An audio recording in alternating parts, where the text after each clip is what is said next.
Hi, welcome to Baltimore Humane Society. We're a no-kill shelter located on 365 acres, all of which are wildlife sanctuary. We are in Reisterstown, Maryland, and founded in 1927. At first glance, this is a beautiful facility, but on closer examination, you'll see we've got a lot of problems. I'm Wendy Goldband. I'm Director of Marketing and Public Relations here at Baltimore Humane Society. I've been here for almost 6 years, and I love working here because I get to help animals like Max. The one thing that I'm very proud of is that we've really started a whole lot of programs since I've been here. We've got a Read to the Animals program for the kids, a kids club for kids as well, and we do a lot of educational outreach. We have a Pets for Patriots program, which is free adoption for any of the military, active or retired. We have visits that we take with our adoptable animals to a long-term care facility, which is great for both the animals and the residents. We have a free pet bereavement support group as part of our pet cemetery. We try and offer so many things to the community. And we also try and do wonderful things for the pets. We've got trainers who are on staff. We do a lot of enrichment for the animals, play groups. We've got an agility yard. So we do our best. And that's not always easy because we don't get funding from anywhere.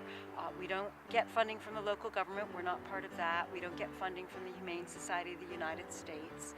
We rely solely on the support of the community through events and donations. Hi, I'm Denny Bell. I started as a volunteer at the Baltimore Humane Society and have transformed into their part-time maintenance guy. The facility is very old, needs a lot of renovation, a lot of work, so it's a constant daily struggle to keep up with the maintenance that we need here at the facility.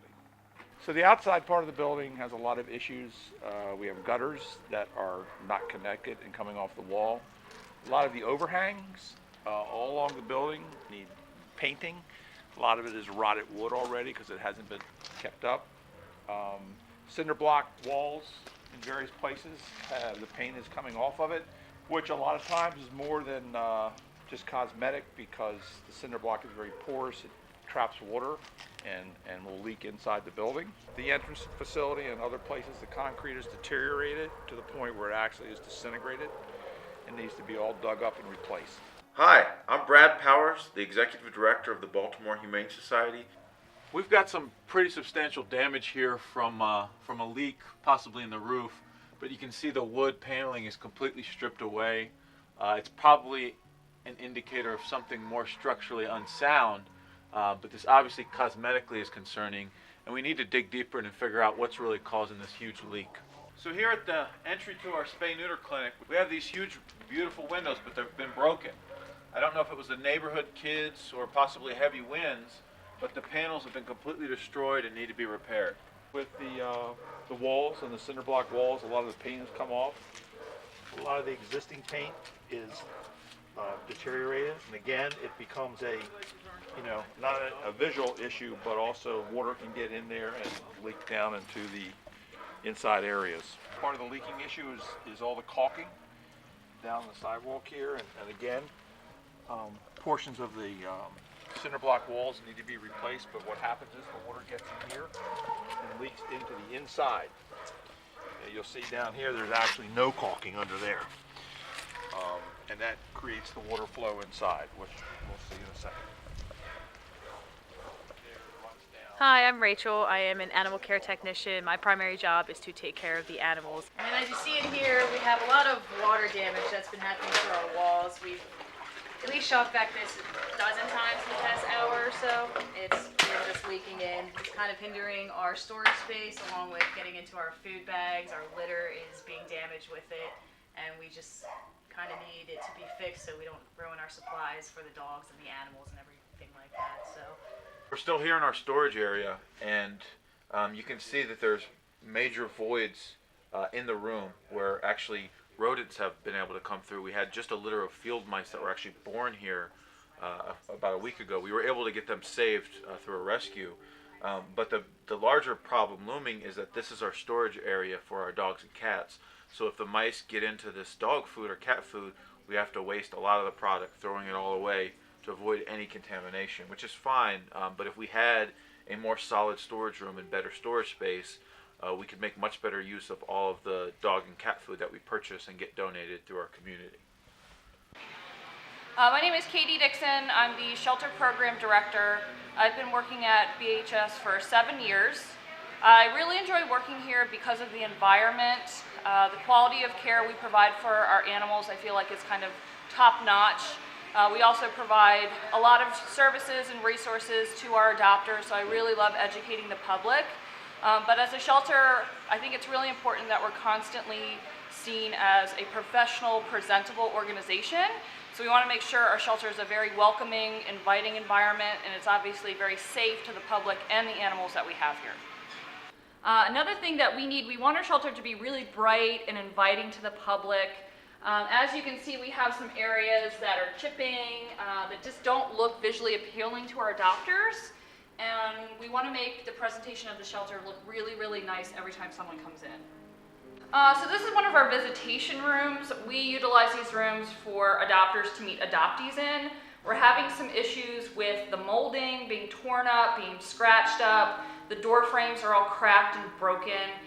So obviously when adopters sit in here, I'm sure they notice it. And again, it's not something that's very visually appealing.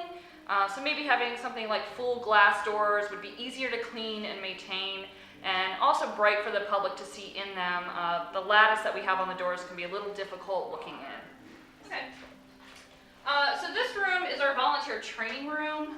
We use this for volunteer classes, sometimes indoor dog training.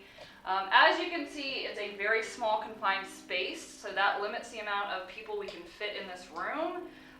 So an indoor space for training purposes is greatly needed because we'd love to accommodate as many volunteers as possible, and as of right now, we're kind of limited on the space that we have.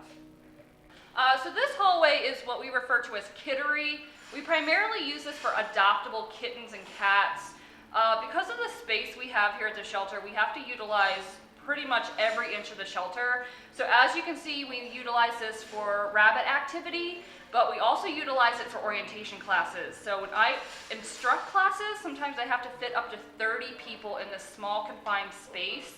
So that can be really difficult. And again, with the peeling paint, the chipping, we want to make sure when people come in for orientation that they get a great first impression. So this is our volunteer area. This is where volunteers come to clock in, store their belongings. As you can see, it's a very small, tight, confined space. These lockers we've utilized, actually staff has had to stay here when we've had inclement weather like blizzards, and have kind of had to sleep on the floors and store their things in really small areas. We want to make sure that the volunteers have an area that's really clean and inviting.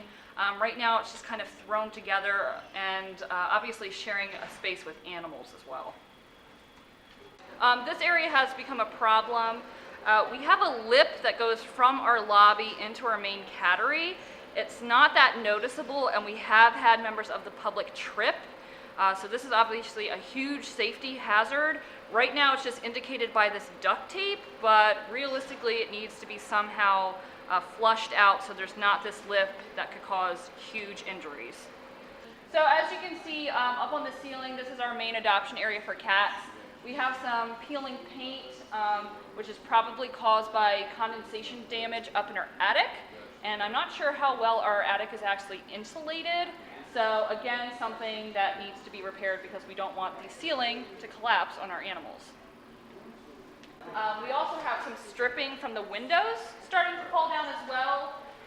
Over here in the corner, we want to make sure during the winter time that our animals are nice and comfy. It's been raining, so we don't want any of the rain coming into the building and damaging it any more than it already is. So this is our kitchen area. We use a lot of this for storage. We have some countertops, but the countertops over here are actually not utilized. As you can see, we're kind of cramming in everything into really small, tight spaces. So we would love to potentially have those cabinets and countertops on this wall removed, so we can move a lot of the items flush against the wall, provide an adequate walking area, making sure the doorway is clear, as that can be a fire safety issue. And also what we've talked about is it might reduce a lot of the cost for laundry bags. We use really expensive trash bags that we house laundry in. As of right now, all of our laundry is maintained down in our dog kennel and then brought up to the cattery. So if we had the ability over here to move all of these items flush against the wall and install a washer and dryer, that would greatly help the workload of the kennel staff, and then also reduce the amount of laundry bags we're using, because then we could just store them over here in the corner in laundry bins. So this cabinet stores all of the electrical lines for our phones, our computer systems, the internet. In all honesty, if you're not an IT person, it doesn't make any sense. It gets really dusty. If a staff member needs to maybe work on fixing the internet, if it's down, or the phone lines, it's really hard to distinguish what is what. It's not properly labeled. So realistically, we have no idea what's going on in this cabinet. Part of our issue is that, as you can see from these two electrical panels and the 4 or 5 others we have in the facility, our electrical needs are like tapped out. We have no room for expansion in any of these circuit boxes. Part of our immediate need is add electrical capacity to the outside of the building to support our events like Dog Fest, which is our major money raiser. This is one of our internal doors in the adoption center. It's very old, it's beat up. The door closers are broken. They will hold open, but there's no adjusting the slamming of the door, which freaks the cats out. So these doors need to be worked on too, but definitely the door closers need to be replaced. This is the post-op recovery area for the dogs after surgery. We've had problems with the floors cracking. We've had to sort of do a temporary patch with concrete, but that is another issue with the floors inside of this area.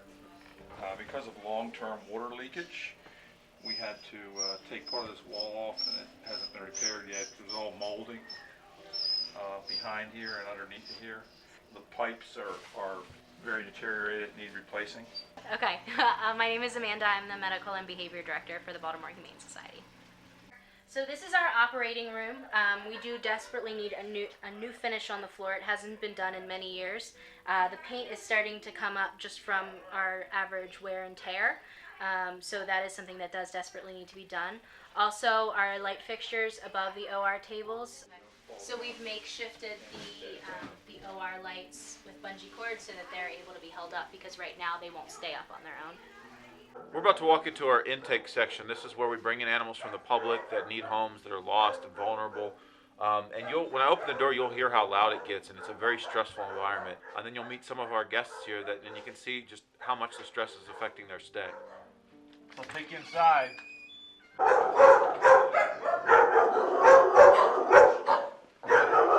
For a little baby like this, you can hear the loud noises are just too stressful and distracting. You really need a separate isolation area.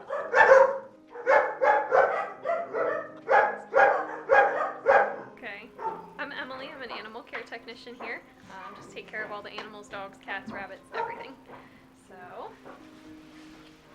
over here, this is our real life room. We use this to kind of introduce dogs to potential adopters. We let the dogs hang out in here sometime, and then as you can see, we've got some of the dogs, just because of stress, have completely destroyed the ledge here on the door. So we used to be able to, kind of close this up. When the dogs were getting stressed and close it, it doesn't stay closed anymore, so we have to keep that open. And it's just nice to have that, to be able to close the door for the dogs to relax a little bit. So this is our lobby. When we get a lot of rain, a lot of snow melting, a lot of times the water will come in through the front door and it floods this whole area, and then it floods back here into our kitchen area as well. Also, the flooding will come in from the lobby in here. Every once in a while, if we have a volunteer doing dishes, sometimes the sinks will overflow. Sometimes our washer gets overflowed as well, and so the water just collects back here, gets all over the toys, food, things like that.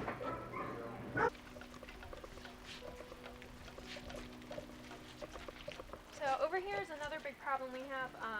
Again, with the rain and a lot of snow melting, this whole area will flood, and sometimes it barely drains through the little crack over there in the fence, but most of the time it doesn't. So when we get dogs out, it's running through big puddles or jumping over wires and things like that to come and meet members of the public.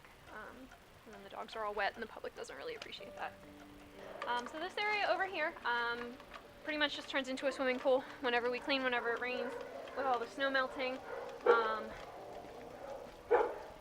here, this area fills up with water, and then right inside here, all of this just gets really wet. It will fill up all the way over to the runs, and then we have to actually pull out a broom and a squeegee and manually push the water all the way down until it starts draining on its own. My name's Cindy. I've been at the Baltimore Humane Society for about a year and a half now, and I'm an animal care technician. I'd love to see us win the renovation because I would love for things to be better for the animals, anything to make their lives better while they're staying here with us. That's just really what's most important to me. Hi, I'm Christine Lando. I'm one of the trainers here. I've been here for just over 4 years. I love working here because it's so rewarding and just being able to make a difference in the lives of the animals, providing enrichment, teaching them a thing or two about obedience, and just making their lives better.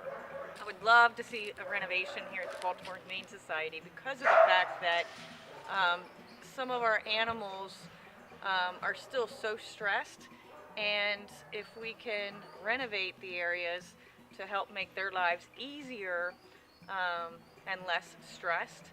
The reality is we're a no-kill shelter, so sometimes animals stay here longer. And that in particular, I think, is why it's so important that we get the renovations here at the Humane Society. My name is Meg Allen, and I am the Development Director here at Baltimore Humane Society. And this is the beginning of my 4th week working here. I was a high school English teacher for 8 years, and now I'm here at Baltimore Humane Society. And even within 4 weeks, something that has really impressed me about this place is that the shelter staff does more than it seems possible for them to do, given what they have to work with. And I'm always impressed by their ability to take something and put it to 9 different uses than I thought was even possible. And they're able to accomplish so much on behalf of dogs and cats and small animals just because of their devotion to this place and the mission. And it's really impressive, very motivating to work for a group of people and on behalf of a shelter that functions like that. My name is Erin. I am a vet assistant at the Humane Society, and I've been here for about 8 years now. It's a really fantastic job. I love working here. I love being able to interact with the animals and also kind of make a difference in their lives, do something good for them, find them new homes, and there's a lot that we could use to have done here, particularly in our spay-neuter center. It's a big portion of the income that we have coming in, and we do approximately anywhere from 5 to 12 spays and neuters in a day for public surgeries. We also do all the spays and neuters for the shelter animals here, so we do quite a lot of surgeries Monday through Friday. Hi, my name is Lisa, and we're here at the Baltimore Humane Society. And I started here as a volunteer because I really love animals, wanted to help make a difference. And an animal care technician position was open, and I applied, and I was lucky enough to get hired. And I really enjoy working here because everybody here really cares about these animals and takes very, very good care of them and tries to place them in loving and forever homes. I volunteer here because I love animals. We recently lost our pets, and so it's a way for me to be close to animals before we're ready to get new animals. Yeah, I mean, for us, we also were new volunteers, and the opportunity really spoke to us. We love animals. It was an opportunity for us to volunteer together. This is my daughter, and we're really enjoying it so far. Yeah, same here. I love animals, so I really wanted to volunteer. And I just love working with the animals. I love learning more about them and their behavior. My name is Matthew Wilson. I am the Memorial Park Director here at the Baltimore Humane Society. We could greatly use some renovation for our Memorial Park office. The office, we hold free grief support groups for people who lose their pets, so you can get in touch and get help for some bereavement. We also do viewings for memorial services, and there's some water damage to the walls and to the roof, and people come in, they're emotionally charged and they're very upset, and it would be nice if we could fix up the place a little bit so that they have a little bit of a nicer setting to kind of express their grief and get some help. Hi, my name is Amy and this is Turbo. I have currently worked here for 2.5 years. I am the Vet Center office manager. I have worked with animals for 11 years now, so I really enjoy working here with the animals. I foster currently a 12-year-old golden retriever through our facility. Unfortunately, he needs his eye removed, but he is a very sweet dog. I also assist with the doctor in the room, doing vaccinations and helping customer service with routine healthcare and preventative care. Hi, my name is Madeline Klein, and I am the Executive and Development Assistant here at the Baltimore Humane Society. What I do is essentially help out the administrative wing of the Baltimore Humane Society and also handle donations. I've been here for about 10 months, and I absolutely love this place. The mission is just to help every animal that is in need of a home find that perfect forever home, and nothing brings me more joy than watching them go home with just the best people. It is the best feeling in the entire world, and it's what I think keeps this place going, more so than anything. The Pet Nation renovation would help this shelter out in terms of making more people come in so we can find more amazing people to take these animals home, like Eustace, who found a home in a box.